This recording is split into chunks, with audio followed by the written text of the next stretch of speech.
Haleluya. Shalom shalom, Yesu abaho umugisha, mwaramutse neza. Mana ishimwe kuri mwebwe mwese Uwiteka akomeje gushoboza kuzinduka ku gicaniro no gusenga. Igitondo ciza, igitondo c'umugisha Uwiteka Imana duhaye kugira ngo twongere dushime izina ryayo, twongere tuvuge gukomera kwayo, twongere tuvuge imbaraga n'ubushobozi by'Imana. Imana iba yatugire neza, Imana iba yaturinze, Imana iba yabanye natwe. Umuririmbyi yaravuga ngo iyo turyamye dusinziriye cyangwa tugenda mu muhanda, ngo turindwa n'imbabazi zayo, turindwa n'ubuntu bwayo. Nibyo koko, hari igihe umuntu aba asinziriye atazi iyo ari, ubwenge bwe atazi aho buri, ariko Imana ikaturinda, ikongera ikadukangura, tukabyuka turi amahoro. Nibyo gushima Imana. Haleluya. Rero Imana ihabwa icubahiro kandi ishirwe hejuru muri kino gitondo. Imana idushoboje kongera kuhumeka umwuka w'abazima. Niba uri kumva ijwi ryacu muri kino gitondo, nuko nawe hari uburinzi bw'Imana bwabaye ku buzima bwawe. Haleluya. Muri byose rero dukwiriye gushima Imana. Iki ni igitondo cyo gushima Imana. Turashima Imana cyane ko turiho, kandi kuba turiho nuko Imana igifite umugambi mwiza kandi munini ku buzima bwacu. Nta mpamvu yo kwiheba, nta mpamvu yo gutakaza ibyiringiro, kuko tuzi neza ko Imana igifite umugambi mwiza kandi mugari ku buzima bwacu. Imana rero nishimwe kandi ishigwe hejuru, kuko ihora idutekereza ibyiza uko bukeye uko bwije. Iki ni igitondo cy'umugisha mwene data ku buzima bwawe. Birashoboka ko uyireba, ukareba iburyo n'ibumoso, imbere n'inyuma, ukabona hari bitari kugenda neza mu buzima bwawe. Humura, Yesu arahari, Imana irahari, kandi yiteguye kukugirira neza, yiteguye kugukomeza, yiteguye kuba mu ruhande rwawe, yiteguye kukurwanirira intambara zose ku buzima bwawe. Haleluya. Reka dushime Imana, dushimane Imana natwe muri kino gitondo ubuzima ufite n'Imana y'umwuka iri muri wewe. Imana yaguha, wishimira Imana. Ibisigaye nabyo turaza kubyereka Imana, nabyo iraza kugira icyo ibikoraho kino gitondo mu izina rya Yesu. Mana, turacari imbere yawe dushima izina ryawe, dushimye ineza yawe n'urukundo n'imbabazi utugirira uko bukeye uko bwije. Mwami Imana, tugenda tubona ineza yawe. Dufatanije n'abera bose muri kino gitondo, tuvuga kugira neza kwawe, tuvuga ineza yawe, tuvuga imbabazi zawe, tuvuga urukundo rwawe. Mwami, wakoze kubana natwe no kutugira neza. Nta rindi turo dufite muri kino gitondo Mwami, uretse gushima izina ryawe, izina ryawe ry'imbaraga, izina ryawe ry'ubutware, iryo dushima, iryo twiringira uko bukeye uko bwije. Haleluya. Nuhabwe icubahiro Uwiteka Mana igira neza, nushimwe kandi uhimbazwe, kuko urabikwiriye Mwami. Reka izina ryawe rihabwe icubahiro mu mitima yacu, reka izina ryawe rishigwe hejuru mu bera bose, reka izina ryawe rihimbazwe Mwami w'abami. Urakoze Data wera, turagushimiye kandi tuguhaye icubahiro, kuko uri Imana igira neza. Komeze kubana natwe no kutugira neza, komeze kutwiyereka, komeze kutuyobora, komeze kugendana natwe mu byo dukora byose. Mana, dukomeze kubona ikiganza cyawe. Uyu munsi ni mwiza, ni umunsi wateguye ubuzima bwacu kugira ngo twongere tunezererwemo, kandi twakiremo ibyiza byose waduteguriye ku buzima bwacu. Mwa, turasenze kugira ngo ineza yawe Mwa ikomeze kubana natwe, bane n'imiryango yacu. Uzoba ukoze Mwami w'abami. Uburinzi bwawe bukomeze kubana natwe mu izina rya Yesu. Usenye ibicaniro byose by'abadayimoni, usenye ibicaniro byose by'abarozi, usenye ibicaniro byose birondora ubuzima bwacu, bitubuza gusingira umugisha wacu Mwami, mu izina rya Yesu Kristo. Haleluya. Twambike imbaraga zo kuba maso, zo guhangana imyuka mibi, imyuka y'abadayimoni, imyuka y'ikuzimu. Twambike imbaraga Mwami, haleluya, zituma tubasha kunesha uburiganya bwose bw'umwasi Satani. Urakoze mwami Imana, reka icyubahiro gikomeze kuba icyawe mu izina rya Yesu Kristo, amen. Haleluya. Imana ibahe umugisha, Imana ibagire neza. Reka dusome muri Zaburi igice cya mbere, dore ku murongo wa mbere. Dusome ino Zaburi. Bibiliya iravuga ngo hahirwa umuntu udakurikiza imigambi y'ababi, ntahagarare mu nzira y'abanyabyaha, ntiyicarane n'abakobanyi. Haleluya. Ibi by'Imana ivugana natwe muri kino gitondo, ngo ntukurikize imigambi y'ababi. Muri iyi si turimo huzuyemo ubugome bwinshi, huzuyemo guhemukirana kwinshi, huzuyemo ibintu byinshi cyane bituma abantu bahemukirana bangana. Ariko Imana iradusaba ngo twebwe ntabwo dukwiriye gukurikiza imigambi y'ababi. Niyo abantu bagutegeka gukora ibibi, kujya mu bidakwiriye, wewe ntabwo ubyemerewe nk'umwana w'Imana.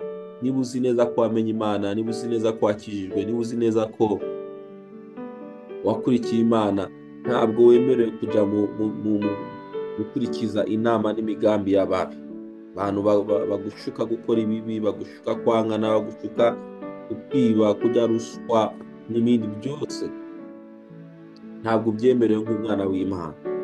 Haleluya. Icya kabiri, ngo ntugahagarare mu nzira y'abanyabyaha. Nta nubwo wemerewe kujya mu nzira zabo pe. Niba uzi ko wamenye Imana, abantu hari igihe bagushusha, cyane cyane urubyiruko, abajene, bakakosha kujya mu byaha, bakakosha kujya mu bidatunganye. Oya, ntabwo ubyemerewe nk'umwana w'Imana. Niba warakijijwe, itandukanye n'iyo migambi mibi, itandukanye n'izo nzira z'abanyabyaha, yewe ngo ntiyicarane n'abakobanyi. Nta nubwo ukwiriye gufata n'umwanya wo kwicarana n'abantu nk'abo bafite imigambi mibi. Oya, Imana ntabwo ibikwemerera, ntabwo ubyemerewe.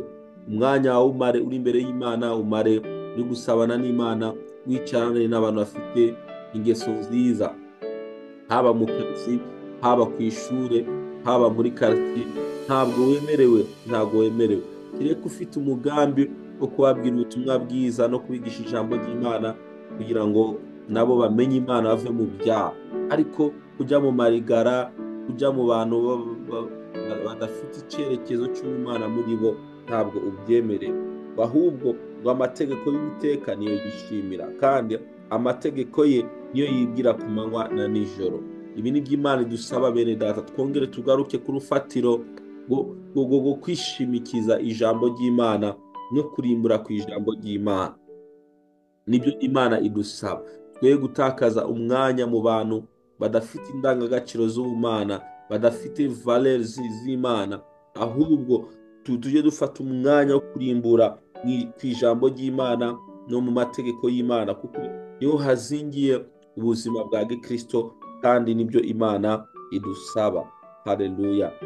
Bibiliya iravuga ku murongo wa 3, nguwo azahanwa n'igiti cyatewe hafi y'umugezi, cyera imbuto zaco igihe cyaco, ibibabi byaco ntibyuma, icyo azakora cyose kizamubera cyiza. Imana ishimwe cyane. Niba wifuza ko ibyo ukora bihabwa umugisha, kandi niba wifuza ko nawe ubuzima bwawe bukomeza kwera imbuto, nuko wiyemeza muri kino gitondo, wiyemeza gutandukana n'abanyabyaha, wiyemeza kuba mu nzira z'abanyabyaha, wiyemeza kuticarana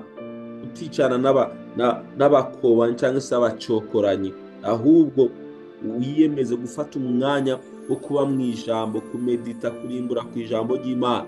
Niho uzabasha kwera imbuto, kandi Bibiliya yatubwiye ngo nibyo tuzakora byose ngo bizatubera byiza. Imana ishimwe cyane. Nufata umwanya wo kurimbura ku ijambo ry'Imana, usabana n'Imana, kuri imbere y'Imana, n'ukuri Imana izakugirira neza. Imana izatugirira neza. Mureke twongere tugaruke mu nzira z'Imana, mureke twongere, haleluya, tube imbere y'Imana, kuko Imana ifite byinshi kandi byiza yateguriye ubuzima bwacu. Umva ukuntu Bibiliya ivuga ngo ababi ntibamera batyo, abantu babi bo ntabwo bajya bafata umwanya wo kurimbura ijambo ry'Imana, kandi ntabwo bajya bera imbuto, ahubwo ngo bahanwa n'umurama utumurwa n'umuyaga. Ngo nicyo gituma ababi bazatsindwa ku munsi w'amateka. Ni ukuvuga ngo abanyabyaha, abantu bajya mu nzira z'ibyaha, mu nzira zo gukiranirwa, ngo bazatsindwa n'amateka. Urumva rero ntabwo dukwiriye kuba mu mugwi w'ababi, kuko hari amateka bazacigwaho abantu bose bagendeye mu nzira z'ibyaha. Ngo nicyo gituma ababi bazatsindwa ku munsi w'amateka, ngo n'abanyabyaha bazatsindwa mu iteraniro ry'abakiranutsi. Ngo kuko Uwiteka azi inzira y'abakiranutsi, ariko inzira y'ababi izarimbuka. Muri kino gitondo Imana iravugana natwe kandi dusaba kutifatanya n'abanyabyaha, kutifatanya n'abatekereza gukora ibibi, kutifatanya n'abafite imigambi mibi. Imana iradusaba muri kino gitondo gukomeza gushishikara kuba mu ijambo, kurimbura ijambo ryayo, kugendera mu ijambo ry'Imana. Aho niho hazingiye ubuzima bwacu bwa gikristo. Imana rero idufashe kandi Imana idushoboze muri byose, guhora turi imbere yayo. Yesu abaha umugisha, Yesu abagire neza mwebwe mwese mwafashe umwanya wanyu wo kuba imbere y'Imana no kumva iri jambo ry'Imana. Dusaba Imana, Imana izatugirira neza. Ukomeje usoma muri Zaburi mu gice cya 2 ku murongo w'8, Bibiliya avuga ngo saba, ngo nzaguha amahanga ngo abe umwandu wawe, nabo kumera y'isi ngo ubatware. Haleluya. Imana iradusaba kuba imbere yayo no kwisenga no kwisaba, kuko iba yiteguye kuduha ibyo twayisabye. Rero Imana iguhe icyo umutima wawe uri gusaba muri iyi minsi, kandi natwe dukore ibyo Imana idusaba, bikore. Imana izakomeza kutugirira neza. Yesu abaha umugisha. Reka dusenge, dusabe Imana kugira ngo iduhe umutima wo kurimbura ku ijambo ryayo, wo guhora imbere yayo, kandi idutandukanye n'ikibi cyose cyaba kiri mu buzima bwacu. Yesu abaha umugisha, kandi Yesu abagirire neza. Mana, turagushimiye kubw'iki gitondo cyiza, igitondo cy'umugisha wongeye kuduha Mwami cyo kuba imbere yawe. Ijambo ryawe riratubwiye ngo hahirwa ngo umuntu udakurikiza imigambi y'ababi, kandi ntahagare mu nzira y'abanyabyaha, ngo nticane n'abakobanyi. Iyi si yuzuyemo abantu bafite imigambi mibi, batekereza gukora ibibi gusa. Ariko Mwami, turasenze kugira ngo muri twebwe udukuremo umutima wose wo gutekereza ikibi, ibyo Satani yazana byose mu buzima bwacu. Mwami, ubirimbure, ubisenye, ubiduvanemo mu izina rya Yesu. Turasenze Mwami Imana kugira ngo ubuzima bwacu bukomeze kuba ubuzima bufite icyerekezo muri wewe.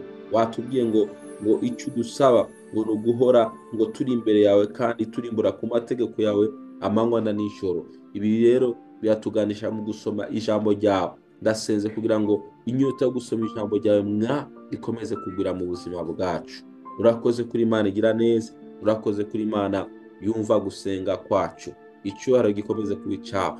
Natuye umugisha ku bantu bose badukurikiye n'abazakurikirira isengesho bose, ubagirire neza kandi ubakomereze amaboko. Icyubahiro gikomeze kuba icyawe. Uyu munsi tuwusize mu biganza byawe, ubane natwe kandi ugenane natwe. Ibyo tuzakora byose, ibyo turi bukore byose, tubone ikiganza cyawe. Irinde impande zose, irinde imitego y'umwasatani, ahantu hose yanyura agwanya ubuzima bwacu, atubure mu izina rya Yesu. Duhishe mu maraso yawe, kandi ikiganza cyawe Mwami gikomeze gukora imirimo ikomeye hagati muri twebwe. Icyubahiro gikomeze kuba icyawe, mu izina rya Yesu Kristo dusenze kandi twizeye. Amen. Imana ibahe umugisha, kandi Imana ibagire neza. Mugire umunsi mwiza, mwarahizagiwe. Shalom shalom.